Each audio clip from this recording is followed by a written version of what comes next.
Hello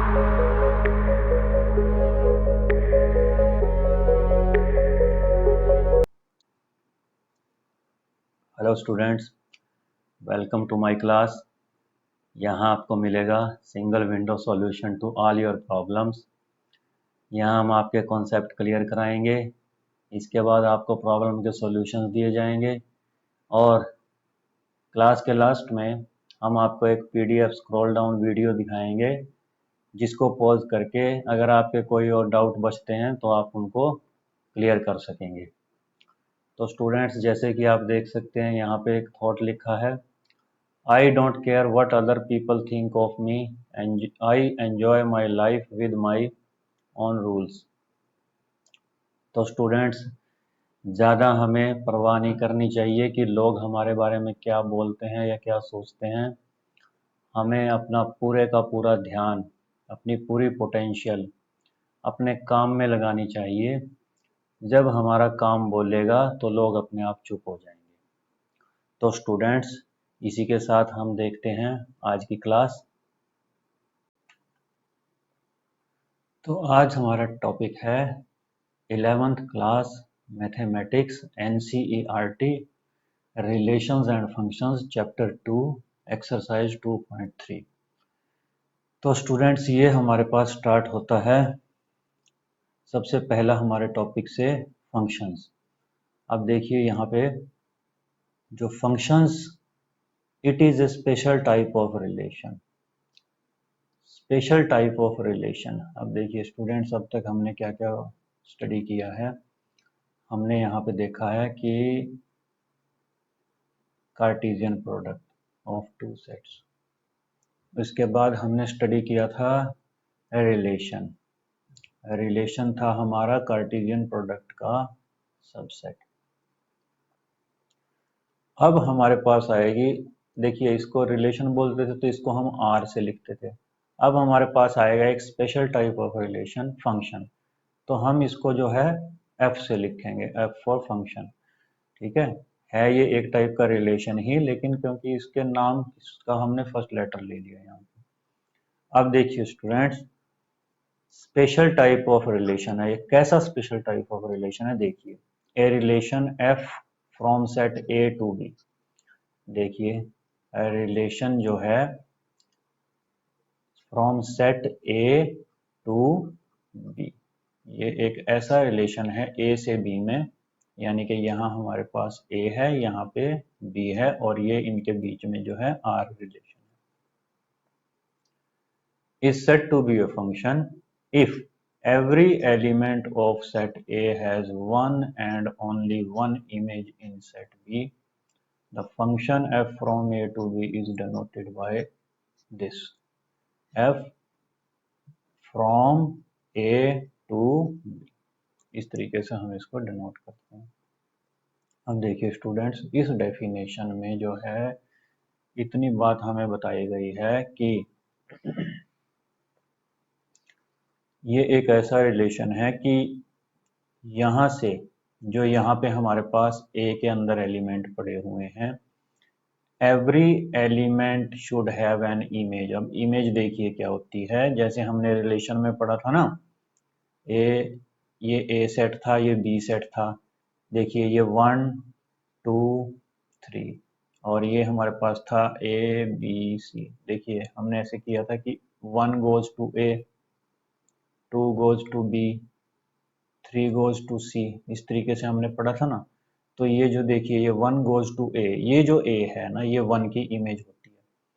2 goes to B, ये B जो है 2 की इमेज है, और सी जो है 3 की इमेज है। तो यहाँ जो ये वर्ड इमेज यूज किया गया है, ये इमेज होता है वो बी के वो एलिमेंट जो कि ए के साथ कनेक्टेड हैं, ए के एलिमेंट्स के साथ कनेक्टेड होते हैं, उनको इमेज कहते हैं। ठीक है, ए सेट के जिस एलिमेंट के साथ जो भी बी सेट का एलिमेंट कनेक्ट होगा हमारे पास रिलेशन से, वो उसकी इमेज कहलाएगा। A1 की इमेज, B2 की इमेज और C3 की इमेज। तो यहाँ से देखिए दूसरी बात क्या लिखी हुई है, every element of set A has one and only one image in set B. देखिए स्टूडेंट्स, ये वाली जो चीज़ है ये हम आपको यहाँ से समझाते हैं। ये हमारे पास कुछ एक जो एरो डायग्राम बने हुए हैं, देखिए ये क्या कह रहा है। ये स्टूडेंट्स हमारे को बताना चाह रहा है कि जो हमारे पास जितने भी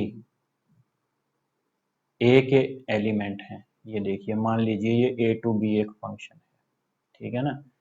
अब देखिए ये कहता है कि ईच एलिमेंट ऑफ ए, देखिए ए के सभी एलिमेंट की बी में एक इमेज होनी चाहिए, ठीक है। जैसे यहाँ ये 3 एक ऐसा एलिमेंट है जिसकी यहाँ कोई इमेज नहीं है, राइट, तो ये एक फंक्शन नहीं है, ठीक है स्टूडेंट्स। ये है कंडीशन, यहाँ से हमें समझ आएगी ये डेफिनेशन अच्छी तरह से। अब देखिए जैसे ये सेकंड सेट है हमारे पास ए टू बी, देखिए 1 की इमेज है, 2 की इमेज है, 3 की इमेज है, 4 की इमेज है। अब देखिए 3 और 4, 3 and 4 have the same image,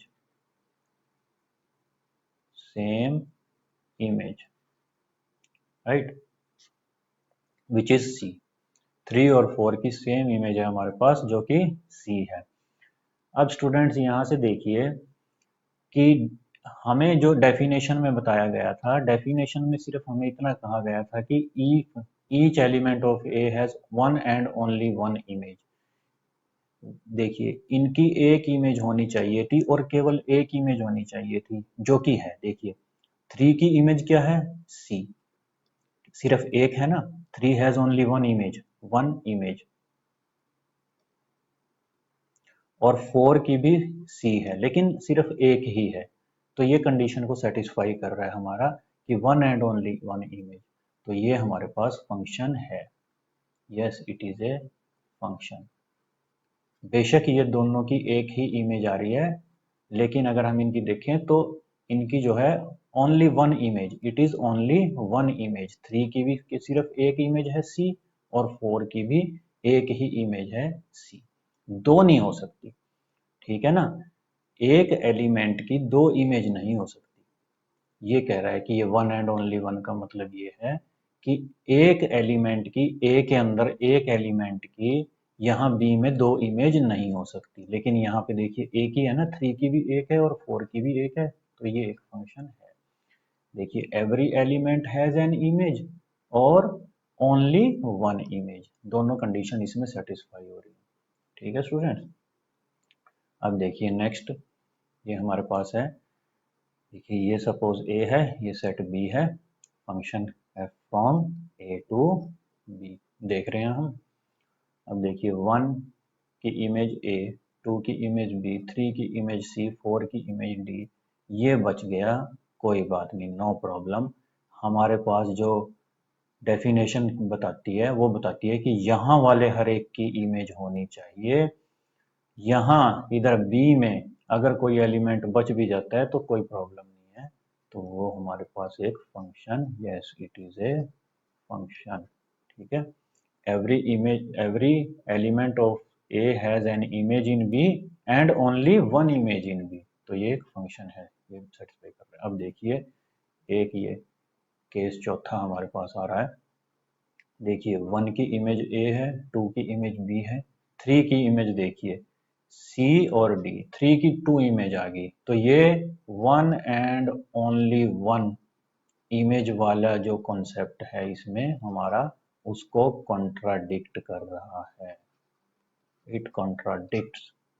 क्योंकि देखिए ए के हर एक एलिमेंट की one and only one image होनी चाहिए थी, लेकिन यहाँ देखिए 3 की दो इमेज आ गई सी और डी, तो it is not a function. तो स्टूडेंट्स आई होप कि आपको फंक्शन की डेफिनेशन अच्छे से समझ आ गई होगी। फंक्शन को जो हमारे पास डिनोट करते हैं एफ, ऐसे f from A to B. अब नेक्स्ट देखिए हमारे पास जो अगला है, दैट इज योर, एक नोट आता है यहाँ हमारे पास। तो स्टूडेंट्स ये है हमारे पास a function which has either r or one of its subsets as its range is called a real valued function।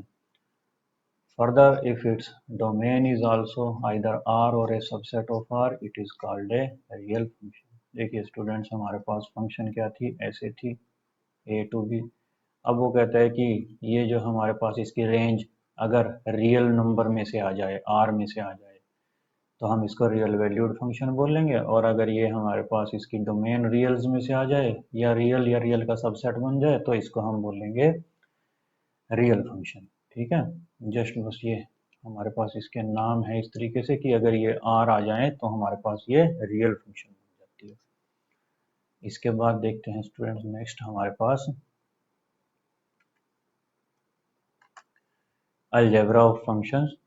तो ये भी एक सिंपल सी हमारे पास कॉन्सेप्ट है यहाँ पे, अलजेब्रा ऑफ फंक्शंस। इसके अंदर हम जो है, देखिए मान लीजिए एक फंक्शन है f from x to r और दूसरी फंक्शन है g from x to r। r is your real set of real B to real functions. ये मान लीजिए दो रियल फंक्शंस हैं। अब देखिए तो क्या होगा हमारे पास f प्लस जी एक्स, ये देखिए ये x डिस्ट्रीब्यूट हो जाएगा एफ एक्स प्लस जी एक्स।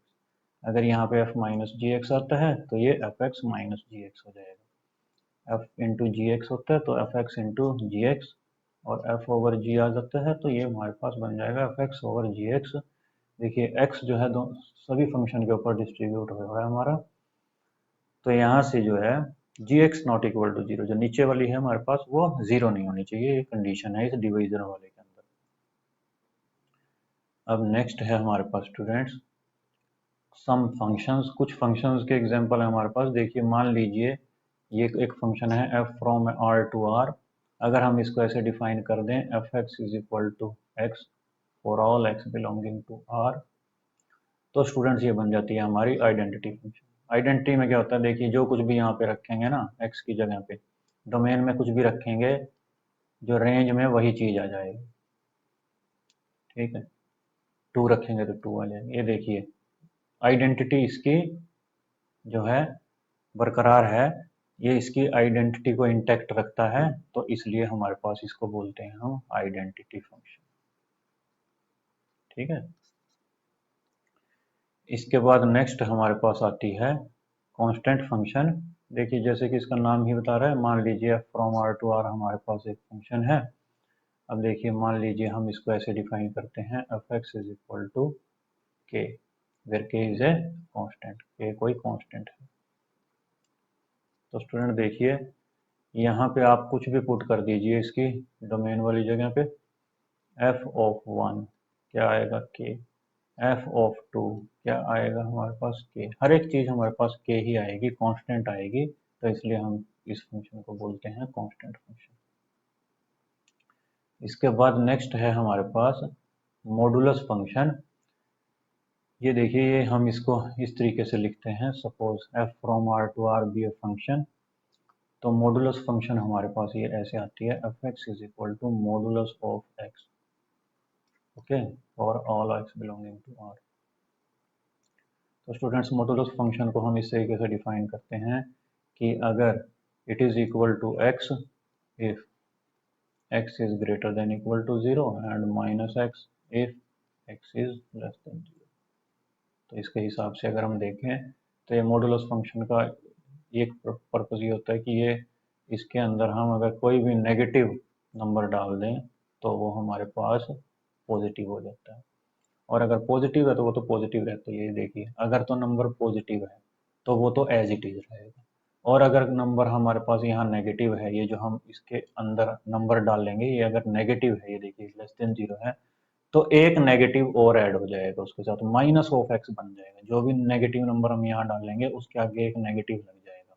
जैसे यहाँ हमने नेगेटिव नंबर डाला ना, उसके आगे एक नेगेटिव और लग गया, माइनस ऑफ एक्स। देखिए ये अंदर वाला एक्स था ना हमारे पास, तो ये बन गया माइनस ऑफ एक्स। ठीक है, तो माइनस ऑफ एक्स मतलब के ये हमारे पास आ जाएगा 1। तो मॉडुलस फंक्शन हमारे पास नेगेटिव नंबर को पॉजिटिव बना देती है। अब देखिए यहाँ पे नेक्स्ट है हमारे पास ग्रेटेस्ट इंटीजर फंक्शन। ये भी हमारे पास इसी तरीके से डिफाइंड होती है। मान लीजिए फ्रॉम आर टू आर कोई फंक्शन है, तो मॉडुल जो ग्रेटेस्ट इंटीजर फंक्शन हमारे पास आएगी, ऐसे स्क्वायर ब्रैकेट के अंदर हम एक्स को लिख देंगे। तो देखिए इसके जो ग्रेटेस्ट इंटीजर फंक्शन को हम कैसे डिफाइन करते हैं, it is equal to the greatest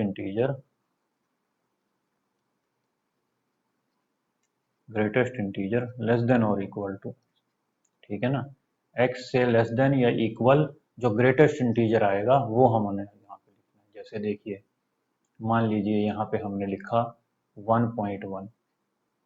अब देखिए ये तो फ्रैक्शनल पार्ट हो गया ना, ये पॉइंट्स में आ गया डेसिमल में, तो इसका फ्रैक्शनल पार्ट नहीं होना चाहिए, खाली ये इंटीग्रल पार्ट हमारे पास आएगा जब हम ये ग्रेटेस्ट इंटीजर फंक्शन बनाएंगे। देखिए 1.1 से लेस देन इक्वल टू जो ग्रेटेस्ट इंटीजर क्या होता है, देखिए नंबर लाइन ये 1 है, ये 1.1 है, इससे लेस देन इक्वल टू जो ग्रेटेस्ट इंटीजर क्या होगा वो 1 होगा, तो यहाँ से हमारे पास ये 1 आ जाएगी। 1.9 अगर हम लिखें तो देखिए 1.9 से भी 1.9 भी 2, ये 2 है ना, इसके ये 1.9 आएगा यहाँ पे हमारे पास, तो ये इससे भी लेस देन इक्वल टू जो इंटीजर है हमारे पास ग्रेटेस्ट इंटीजर वो 1 होगा, तो इसकी वैल्यू भी 1 आ जाएगी। ठीक है, सारे के सारे जैसे ही ये 2.1 बनेगा, 2.1 यानी 2 से आगे चला गया, अब की बार देखिए ग्रेटेस्ट इंटीजर लेस देन 2.1 जो है हमारा 2 आ जाएगा, तो ये इस तरीके से हमारे पास ये ग्रेटेस्ट इंटीजर फंक्शन होती है। तो स्टूडेंट्स यहाँ से हमारे पास स्टार्ट होती है एक्सरसाइज 2.3। तो इसमें देखिए हमारे पास फर्स्ट क्वेश्चन है, which of the following relations are functions. देखिए give reasons if it is a function, determine its domain and range. ठीक है, इसकी हमने डोमेन और रेंज भी निकालनी है। अब देखिए ये है हमारा पहला क्वेश्चन, ये रिलेशंस दिए हुए हैं, कौन सी फंक्शन आएगी हमारे पास।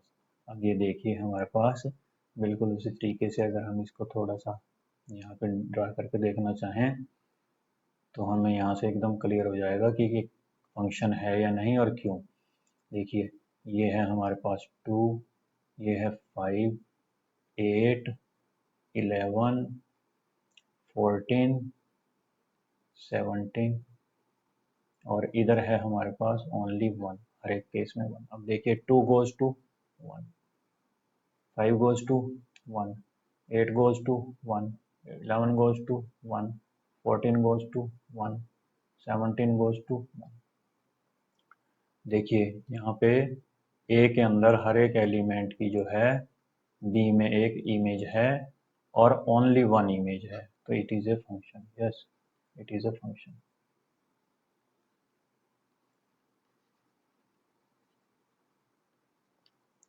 ठीक है स्टूडेंट्स, अब देखिए इसकी डोमेन जो है हमें पता है रिलेशन से जैसे हम करके आए हैं, domain will be equal to the first elements of the ordered pair. जितने भी इसके अंदर फर्स्ट एलिमेंट आ रहे हैं वो सब का सेट बना देंगे हम यहाँ, तो ये हमारे पास एक इसकी डोमेन आ जाएगी।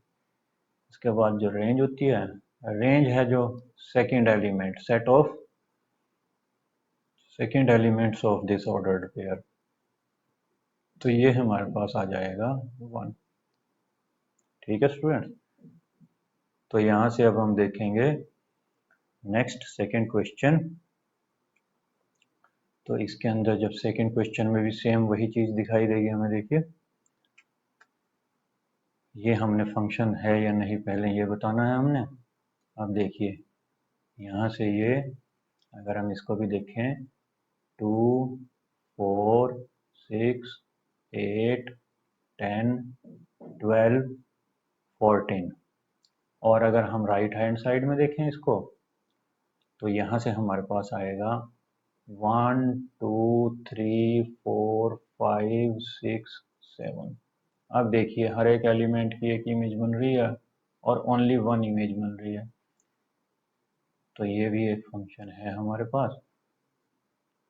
तो ये according to the definition of function ये सेटिस्फाई कर रही है। Yes, it is a function because every element of A has an image, one and only one image in B। अब देखिए इसकी डोमेन हमारे पास क्या हो जाएगी, लिख सकते हैं आप लोग, और रेंज भी इसकी आप लोग लिख सकते हैं, जैसे लास्ट क्वेश्चन हमने किया है बिल्कुल उसकी तरह से। नेक्स्ट है हमारे पास थर्ड क्वेश्चन। स्टूडेंट्स इसको आप देखिए, जैसे ये है 1 और 2 दो एलिमेंट हैं इसमें, और यहाँ इधर है 3 और 5। अब देखिए इसमें 1 गोज टू 3, 1 3 पे जा रहा है और 1 5 पे जा रहा है। अब देखिए ये गड़बड़ हो गई हमारे पास यहाँ पे, कैसे? क्योंकि देखिए 1 की यहाँ पे जो ए सेट है इसमें हर एक जो एलिमेंट है उसकी 1 एंड ओनली 1 इमेज होनी चाहिए थी, लेकिन ये 1 बिलोंगिंग टू ए एक ऐसा एलिमेंट आ गया हमारे पास जिसकी 2 इमेजेस हैं, इट हैज 2 इमेजेस, तो यानी कि it is not a function. इसने ये जो है 1 image, single 1 and only 1 image वाली जो हमारे पास पॉइंट था उसको कंट्राडिक्ट कर दिया, so that's why it is not a function. Right students? तो स्टूडेंट्स इसके बाद है हमारे पास question number 2। Find the domain and range of the following real functions. fx is equal to negative of modulus x, mod of x. It is a real function, so x belongs to R. Right? अब देखिए सबसे पहले हम recall करते हैं modulus function को। Modulus function हमारे पास होती है x if x is greater than equal to 0 and minus x if x is less than 0. Means modulus x हमेशा ग्रेटर देन इक्वल टू 0 होती है, चाहे अंदर हम नेगेटिव नंबर रख दें चाहे पॉजिटिव नंबर रख दें, ये हमेशा पॉजिटिव आती है। तो modulus x is always greater than equal to 0। Right? अब देखिए यहाँ पे हमने डोमेन निकालनी है, तो डोमेन देखिए स्टूडेंट क्या होती है, डोमेन जो है जो x की जो परमिसिबल वैल्यूज होती हैं। अब यहाँ देखिए x की हम कोई भी वैल्यू पुट कर सकते हैं, यहाँ मॉडुलस x में हमारे पास किसी भी तरह की कोई रेस्ट्रिक्शन नहीं है, हम x की कोई भी नेगेटिव या पॉजिटिव वैल्यू पुट कर सकते हैं यहाँ पे, any real number we can put here. तो इसलिए हमारे पास जो डोमेन आ जाएगी वो आ जाएगी R, द सेट ऑफ रियल्स।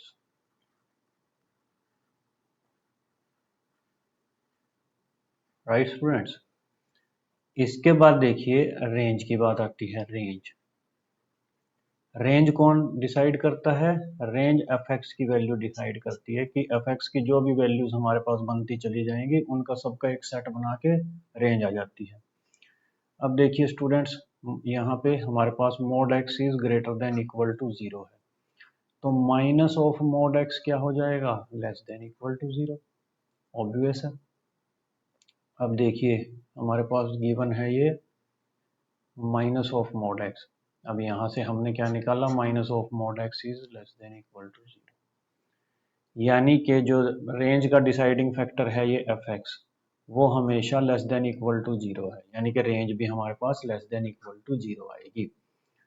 तो रेंज का जो सेट होगा, अब देखिए लेस देन इक्वल टू 0,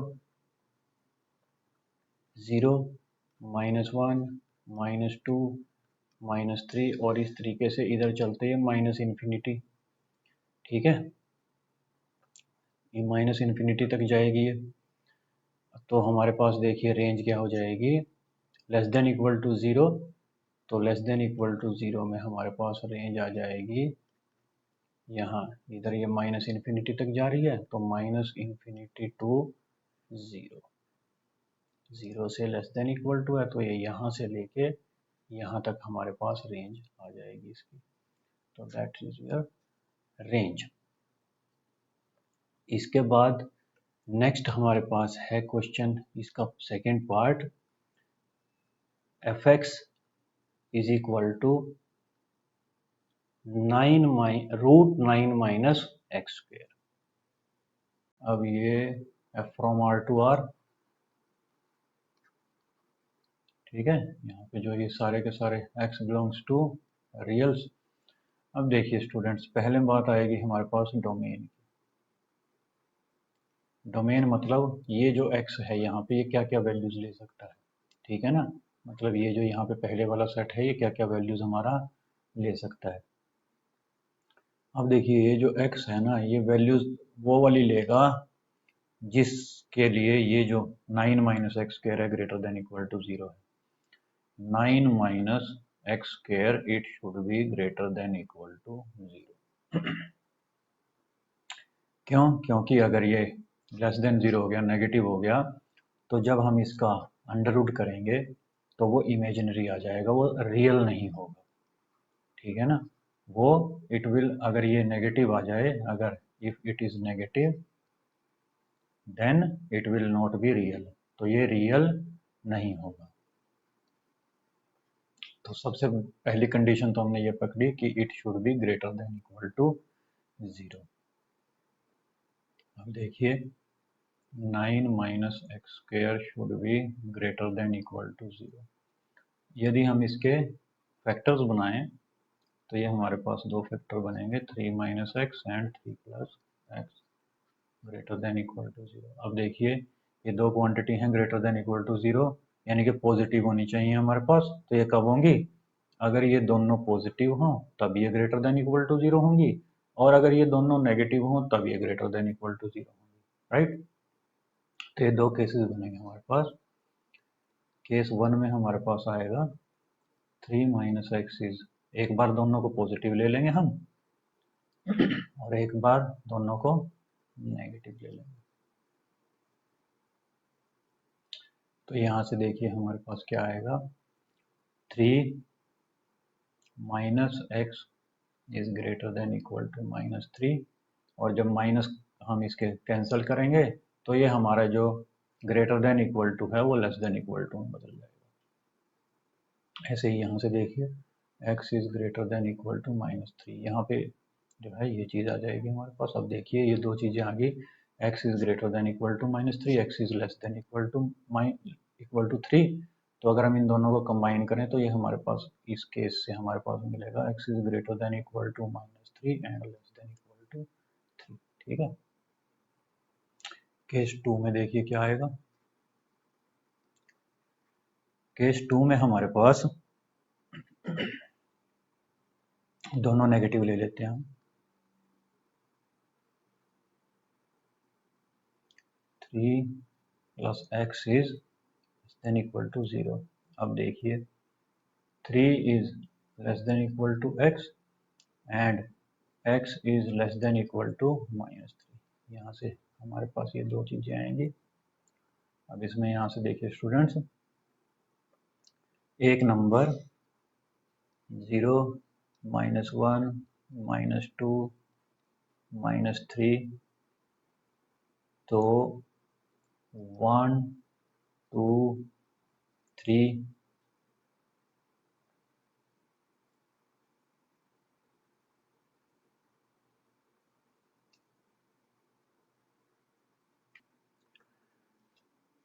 तो स्टूडेंट्स ये देखिए यहाँ से हमारे पास ये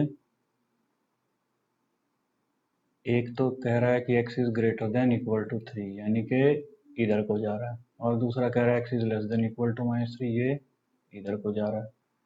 तो स्टूडेंट्स ऐसा नहीं हो सकता कि एक इधर चला जाए और एक इधर चला जाए, ठीक है ना। तो it is an impossible condition, not possible, right.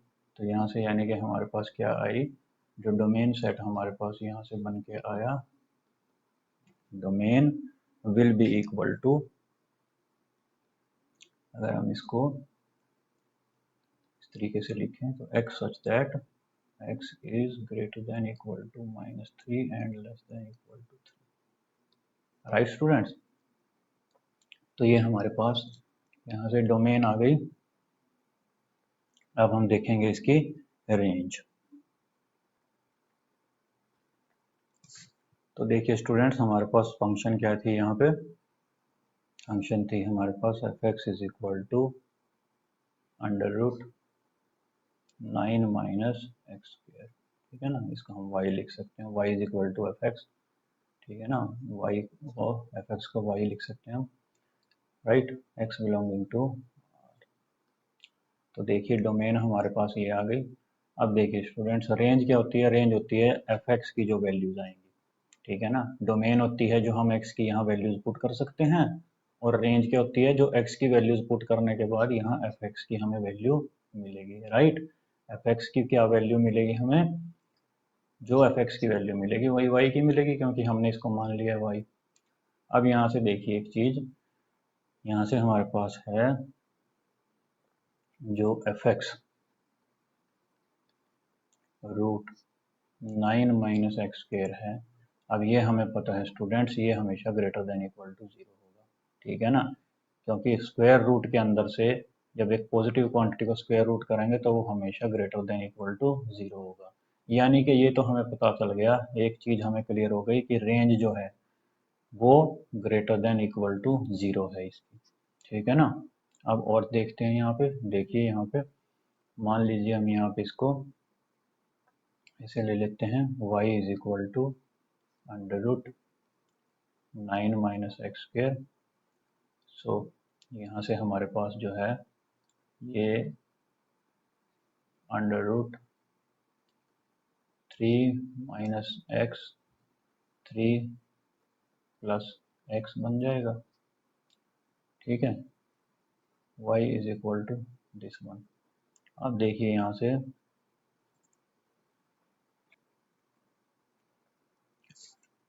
तो यहाँ से देखिए जरा, y is equal to f x is equal to, ये बनेगा हमारा 9 माइनस एक्स, ठीक है ना, ये हम इसको ऐसे लिख सकते हैं, y is equal to root 9 minus x square.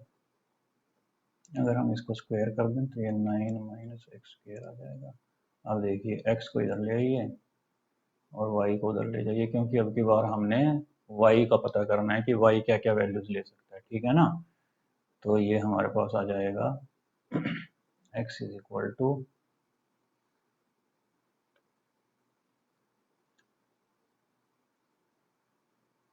Plus minus under root 9 minus y square, right. अब देखिए ये जो हमारे पास है वैल्यू आई यहाँ पे दिस वन।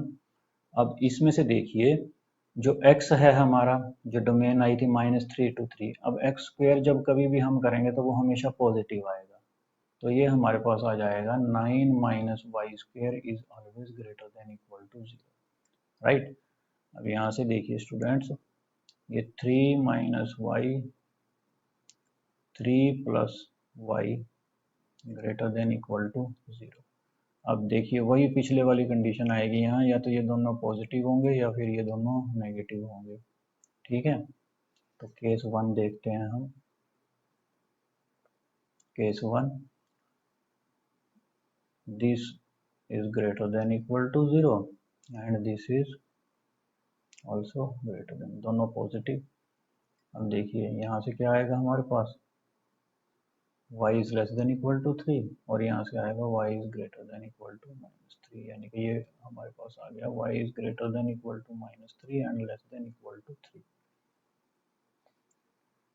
केस टू देखिए स्टूडेंट्स, केस टू में हमारे पास यहाँ पे आएगा 3 minus y is less than equal to 0, 3 plus y is less than equal to 0, this means 3 is less than equal to y and 3 is less than equal to minus y, 3 is less than equal to y and 3 is minus 3 is greater than equal to y।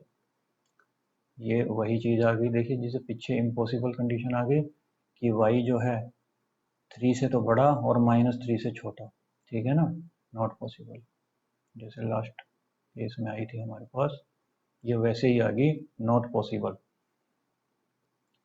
तो यानी कि y की ये values आ गई, लेकिन एक चीज हमने यहाँ लास्ट पे स्टार्टिंग में बिल्कुल ये देखी थी, ये देखिए ये y equal to this, y जो है ग्रेटर देन इक्वल टू 0 है, दैट मीन्स यहाँ से y की जो नेगेटिव वैल्यूज पॉसिबल नहीं है। अगर हम ये वाली चीज देखें तो यानी कि y जो है क्या आ सकता है हमारे पास, y can be greater than equal to 0 and less than equal to 3। यहाँ से ये जो नेगेटिव वाला पोर्शन है ये हट जाएगा, क्योंकि यहाँ हमने ये चीज़ मेंशन की थी कि y जो है हमेशा ग्रेटर देन इक्वल टू 0 रहेगा। तो स्टूडेंट्स यहाँ पे हमारे पास इसकी रेंज क्या बन जाएगी, range will be equal to x such that x is greater than equal to 0 less than equal to 3। तो ये हमारे पास इसकी रेंज आ जाएगी। राइट स्टूडेंट्स, तो इस तरीके से हम डोमेन और रेंज को कैलकुलेट कर सकते हैं किसी भी फंक्शन के लिए। अब देखिए स्टूडेंट्स, ये है हमारे पास वैल्यूज लिखनी है, ये बहुत सिंपल है, ये तो 9th 10th स्टैंडर्ड का क्वेश्चन है। देखिए 7 निकालना है, इस x की जगह पे 7 रख दीजिए। 14 माइनस 5 इक्वल टू 9। ठीक है, तो यही ये वाला भी हमारे पास यही चीज़ है। तो दीज आर, इस लेवल के क्वेश्चन ये नहीं है। तो देखिए जैसे ये है, ये भी वही सेम टू सेम है। देखिए t0, सिर्फ यहाँ c की जगह पे ये वैल्यूज रख देनी है। These are also of 9th 10th standard questions. जैसे यहाँ पे t28 अगर हम रख दें तो देखिए यहाँ 9 28 जगह c की जगह 28 आ जाएगा, ये 32। तो यहाँ से हम इसको मल्टीप्लाई करके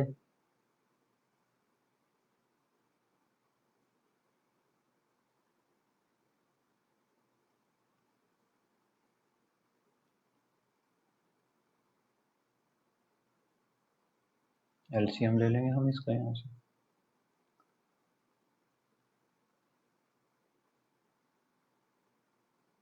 तो ये हमारे पास आ जाएगा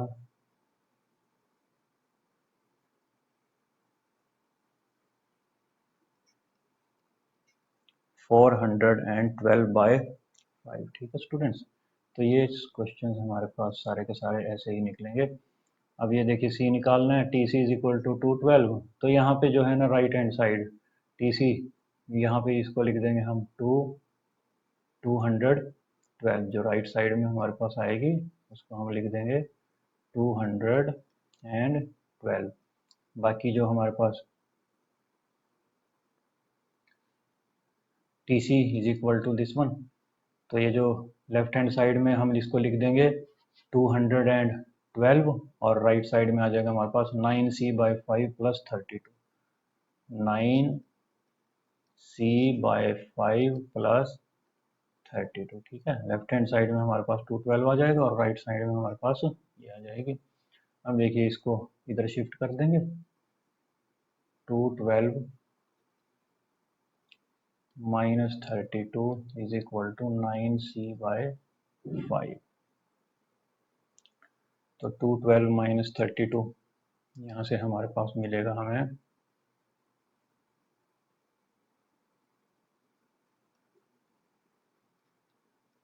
तो c will be equal to